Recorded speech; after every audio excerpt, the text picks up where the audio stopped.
अगर आप हमारे चैनल नए हैं तो अभी सब्सक्राइब करें और घंटी का बटन दबाएं ताकि आप हमारी हर भक्ति यात्रा का हिस्सा बन सकें। श्री कृष्ण कहते हैं, जिसने अपने मन को जीत लिया उसने खुद को जीत लिया, और जिसने खुद को जीत लिया वह इस संसार में अजेय हो जाता है।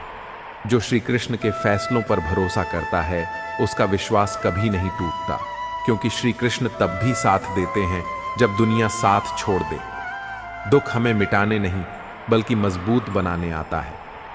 सुख दुख, मान अपमान, लाभ हानि, यह सब मन की माया है। आत्मा इनसे अछूती रहती है।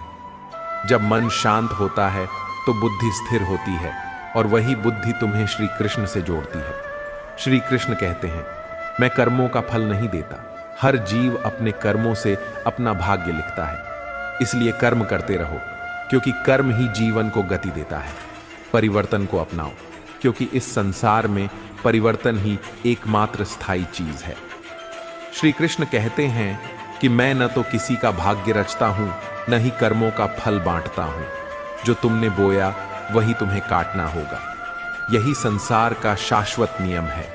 भाग्य कोई आशीर्वाद नहीं बल्कि तुम्हारे कर्मों का प्रतिबिंब है। जब तक तुम जीवित हो कर्म करते रहना होगा, क्योंकि कर्म के बिना शरीर भी अपने अस्तित्व को कायम नहीं रख सकता।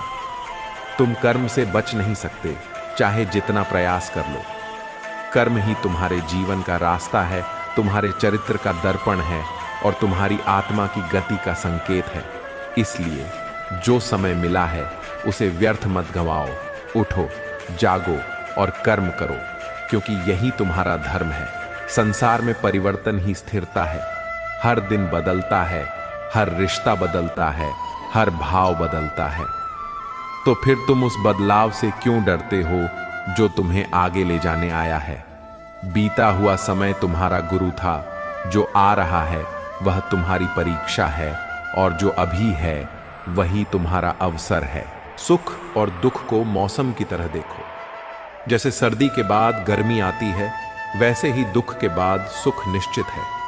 लेकिन जब तक तुम दोनों को समान दृष्टि से नहीं देखोगे तब तक शांति नहीं मिलेगी। जो सहन कर लेता है वही जीतता है। जो स्थिर रहता है वही आगे बढ़ता है। ईश्वर केवल शक्ति देता है, लेकिन मर्यादा तुम्हें स्वयं बनानी पड़ती है। वाणी से निकले शब्दों की आग कभी नहीं बुझती, और जुबान से दिए घाव शरीर के घावों से गहरे होते हैं। इसलिए बोलने से पहले सोचो, क्योंकि शब्द लौट कर नहीं आते। मनुष्य उसी के लिए रोता